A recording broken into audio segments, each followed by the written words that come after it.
Bonjour les activateurs et bienvenue sur Oser et réussir. Je suis Marie Josselin, nous abordons aujourd'hui la solitude de l'entrepreneur.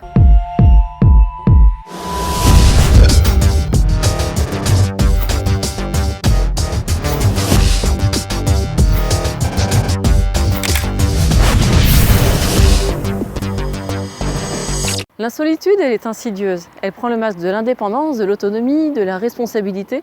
Et puis petit à petit, tu fais le vide autour de toi. Il est urgent d'agir pour éviter que la solitude devienne une détresse. Alors nous allons voir pourquoi la solitude peut mettre en péril ton projet et quelles solutions tu peux mettre en place pour la combattre. Pour quelles raisons la solitude peut mettre en péril ton projet ? Tout d'abord, je précise que tu peux te sentir bien seul sans pour autant vivre la solitude de l'entrepreneur. Tu peux avoir besoin de prendre du recul, de te recentrer sur toi, recharger les batteries, te mettre en off pour réfléchir. C'est même essentiel pour préserver ton équilibre et être ensuite disponible pour ton développement. Tu ne t'aperçois pas forcément que tu bascules dans l'isolement parce que tu es accaparé et que cela devient finalement ta routine.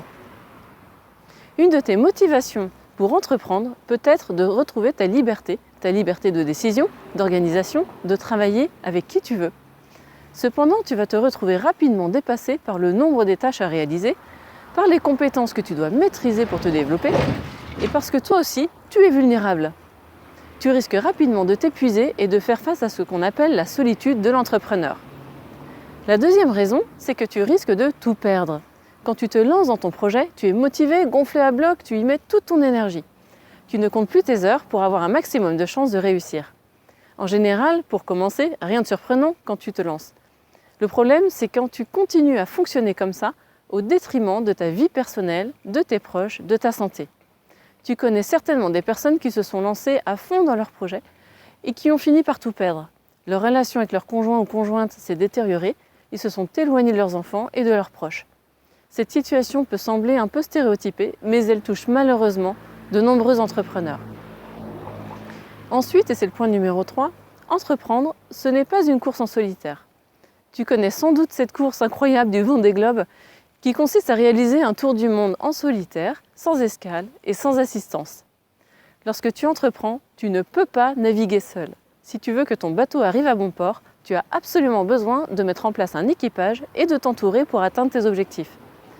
Alors, comment combattre la solitude de l'entrepreneur pour réussir à atteindre ton objectif ? Je vais aborder 6 solutions pour combattre la solitude.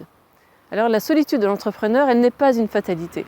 Tu dois prendre conscience que c'est toi qui façonnes ton activité, ta vie personnelle et professionnelle et le résultat de ce que tu en fais. Premièrement, accepte d'être 100% responsable de ce que tu vis. Oui, c'est difficile d'entreprendre, il y a des contraintes, tu dois te dépasser pour avancer. On est tous à la même enseigne. Pour autant, j'ai constaté que la plupart des entrepreneurs deviennent des esclaves consentants de leur activité. C'est quand même le comble quand on sait qu'une des principales raisons d'entreprendre, c'est d'être plus libre. C'est comme si leur activité devenait une entité distincte, aspirant petit à petit l'énergie, l'attention, les ressources de son créateur.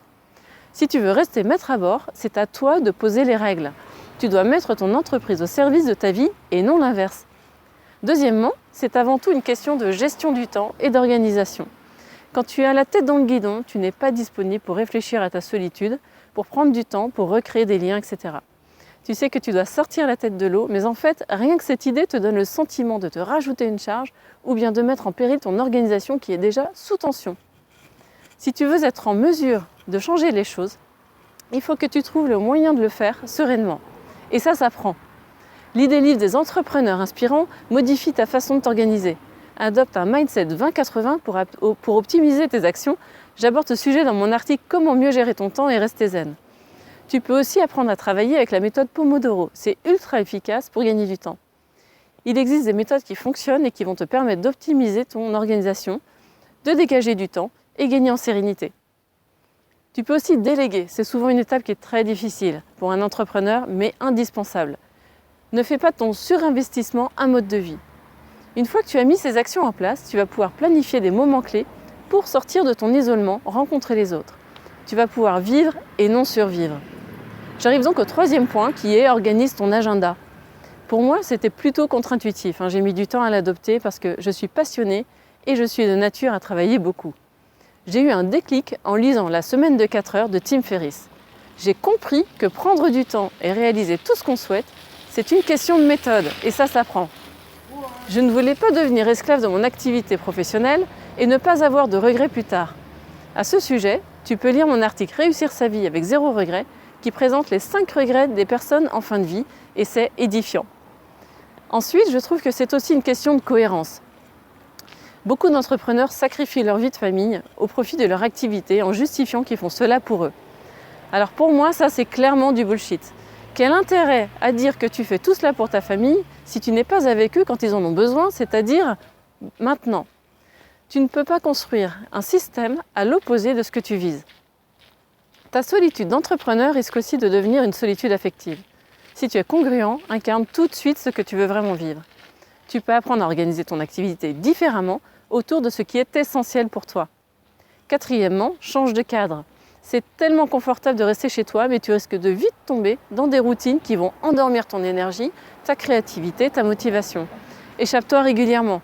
Tu n'es pas obligé de louer un bureau, tu peux travailler dans un café avec Internet ou alors dans des espaces de coworking, ça se développe bien. Il y a aussi les collectifs indépendants. Bref, on a la chance d'avoir de plus en plus d'endroits sympas où travailler et rencontrer du monde.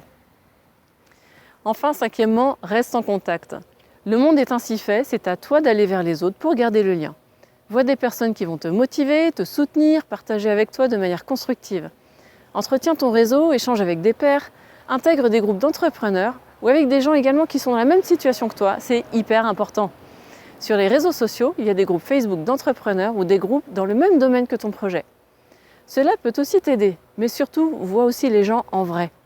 Tu t'apercevras vite que ce que tu croyais être un coût en temps et en énergie t'apportera finalement bien davantage en conseils, en énergie, et tu pourras partager tes situations et bénéficier de l'intelligence collective.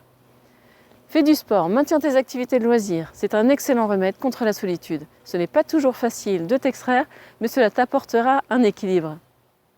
Et enfin, sixièmement, forme-toi. C'est une clé vitale de l'entrepreneur à succès. Tu dois te former en continu. Participe à des formations, des séminaires, des workshops, intègre un mastermind. Cela te fera grandir intellectuellement et tu pourras également faire des rencontres, créer des synergies. Imagine que par exemple sur un événement, tu entendes le conseil ou que tu trouves la bonne idée qui te propulse en avant. Pour cela, inspire-toi de ceux qui ont réussi, suis des coachs de la réussite, lis des livres qui vont pouvoir t'inspirer et faire évoluer ton état d'esprit, ton mindset.